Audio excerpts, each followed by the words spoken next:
Hello students, welcome back to my YouTube channel Python Ponder. My name is Girish Kumar and I hope you are doing well.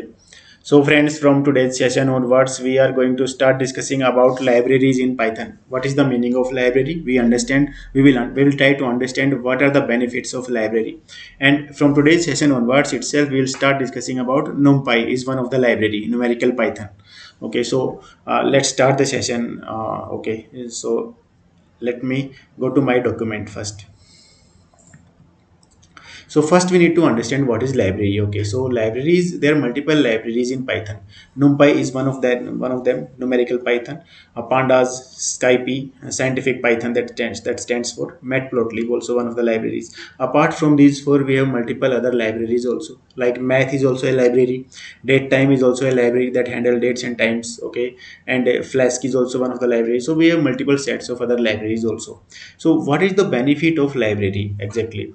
So as a developer, as a software developer, you will write a code. So generally what you have to do, you have to write everything from the scratch.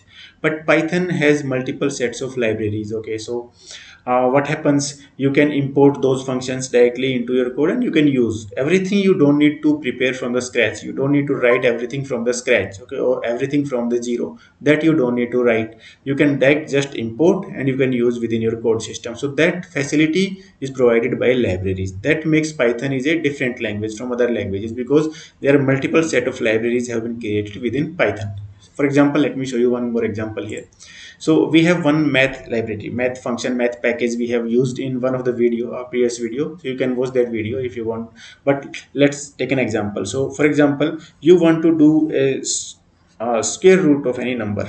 Okay, so what you will do, you will write a code that you will type. Okay, you will create a variable, you will assign that value to that variable. So instead of doing that, you directly just import what is the function has been created in math module. So one of the function is cube root.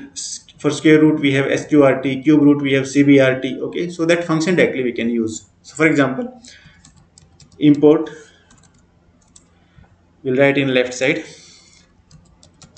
import math. So we have imported math libraries. Okay, now let's try what we want to do. We want to calculate square root of any number. Okay, so what we will do, we'll create a variable, just will give math dot sqrt. This is function. Sqrt is a function already created within a module. That module name is math.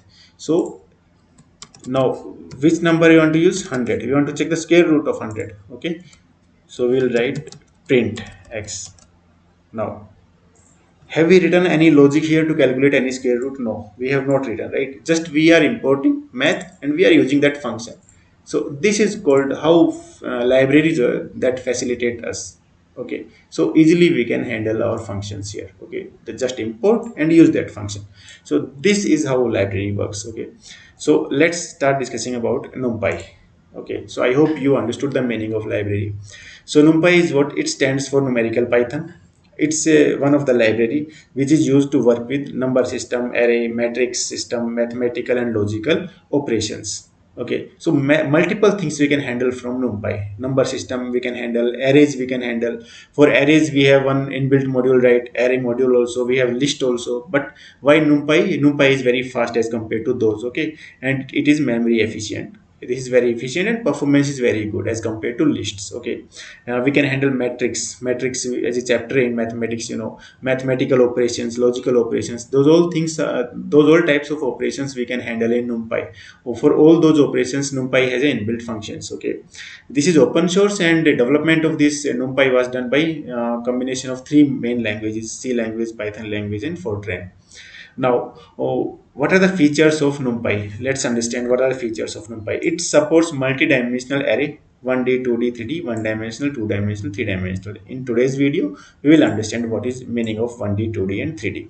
Okay, so it has many inbuilt functions. Okay, like math, statistics, and algebra. Okay, we'll use in further videos. Okay, it's useful in data science, ML, scientific computing. Of course, it is useful in multiple things. It can be installed with a simple command, that is pip install numpy. So if you don't have numpy installed in your system, you can install with this command only. Like you have Python already. Okay, so you will type pip install numpy. Whatever you install, you use pip command. Okay, now we have to import it with below command. Once you install, installation is complete, then you can import this in your system. Import numpy as np. Last time we imported math, right? In same way we'll import numpy, numerical Python. So let's write a simple code first. Let's copy it.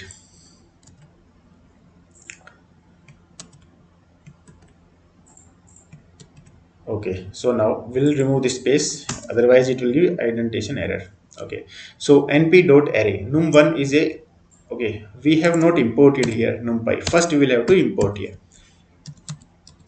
Import numpy as np. Okay, so this is a import command that we use to import modules in Python system. Okay, so this is num1, number one variable name. In variable name we are giving np as a alias name to numpy.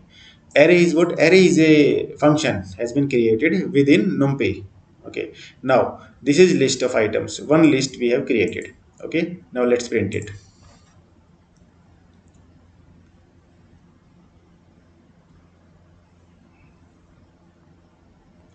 So this is how numpy works. Okay, let's try to understand one more concept here.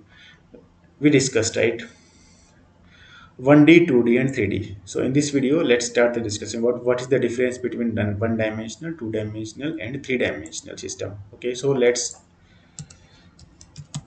write one dimensional first. 1D. So for 1D, we'll create a one variable x. Okay, and what we'll write? Np dot array. We'll write whatever we'll write in a list. Okay, so let's write three items in this list. Single list. This is a single list with three items. Okay, let's print out it. Okay, now let's write 2D, two dimensional. Now y, let's take a variable np dot array. Now in two dimensional, what will you write? Two list you will create, right? One in this, another one in this. Okay, so in one dimensional one list, two dimensional two list, 1 2 3. Second list you will give 4 5 6. Just an example. Now will it work? It will not work.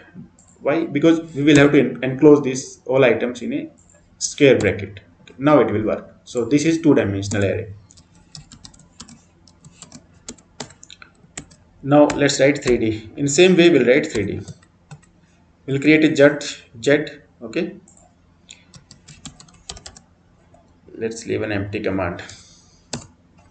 Three dimensional array we are writing here. Jet is a variable name we are giving np dot array. Same way we'll write three items here, one in this, second one in this, third one in this. Okay, and first item will be 1 2 3, simple. Second list item will be 4 5 6, simple. And 7 8 9. Now all items will be enclosed in a single square bracket. Okay, this is called 3D array. We'll print out it. Okay, let's take a difference. Let's look at difference. What is the difference in 1D, 2D, 3D? Invalid syntax 1 2 3. Invalid syntax jet. Wherever we have created this variable, invalid syntax. Why? Because we have given comma, extra comma here. Okay, up before 7. Let's run it now. See, so this is first example. Okay, single listed item. Now this is 1D array, this is 2D array, and this is 3D array. So how this looks? I think you got the difference between 1D, 2D, 3D. You can create more dimensionals also. Okay, so I hope you got an introduction about NumPy and libraries and the difference between one dimensional, two dimensional and three dimensional. So thank you very much guys for watching.